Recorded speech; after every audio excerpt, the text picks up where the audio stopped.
Atong isgutan ni karon mga bay ang kining mga caller na to nga makadawat og tag sa kalibo.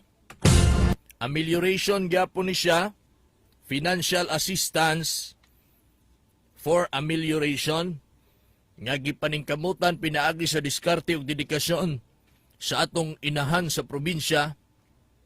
Congresswoman Didi Cagas nga makapangitag pamaagi nga makasungkit og budget para may nalang matagaan og tag sa kalibo katong dili maka-avail sa social amelioration program sa gobyerno.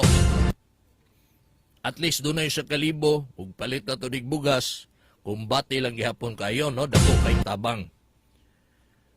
30 raman unta to ka caller ang ihatag ni Congresswoman Didi Cagas pinaagi sa itong programa. Unya kay atong Biyernes nga naatlan sa birthday ni Vice Governor Mark Cagas, gidungagan og 30 ni Congresswoman, that's when nahimo kining 60.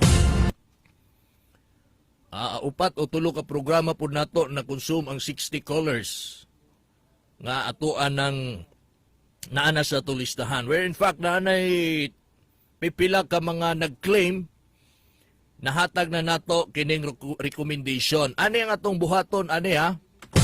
Alang sa mga katong na-appeal sa lista since naminaw man si Pastora Aliego, si Ate Edwina, mao na ang atong buhaton. Kay 60 man kabuok, onya, ilaw mangyapon ta aning balaod nga dili pwede mo gawas ang tanang miyembros pamilya, stay at home. Dili ta pwede magtapok. So kung kaning tanan atong ihatag diretso, magtapok ta ana. 'Di ba? Magtapok jud ta ana kung kitang tanan hatagan dayon. So ang atong gihimo mao ni atong itinagpulo. Karong adlaw pulo ang atong i-release. Ugma another 10 na pod. Sunod another 10 na pod.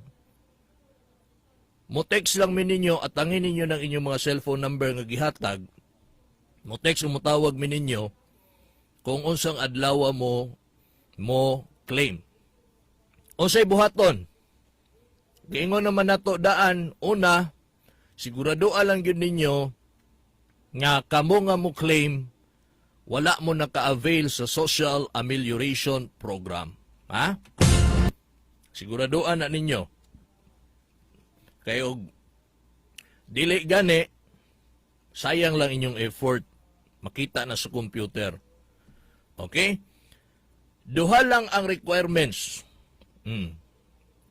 Una, valid ID. Narana sa inyo ang valid ID. Ikaduha, barangay clearance. Ang purpose sa barangay clearance, financial assistance. Kuhaon ninyo na sa barangay. Ang walay valid ID, pwede ba, Mike? Dili, pwede kay para ma-audit sa kuwa ni. I-audit maguni sa kuwa. So, dili gid siya pwede kung wala kay valid ID. So, unsay himon kung walay valid ID? Adto na lang ka sa Comelec, pangayog Comelec certification. Kabalo naman ang Comelec anak ko para unsa na. Ing na lang nga katuning sa DSWD. Or di ba ka mukuha mo police clearance? Kabalo na po ang police ana. Kung unsay purpose anang inyong pagpangayog police clearance, wala mo'y valid ID. Dili mo maka-avail sa mga programa sa gobyerno. Okay? So klaro ta din na. So kung naana mo ang valid ID o barangay clearance, konteksan ta mo, anhi mo din sa charm sa oras sa akong programa, 8 to 10 a.m. para ihatag na ko ni sa inyo haning recommendation.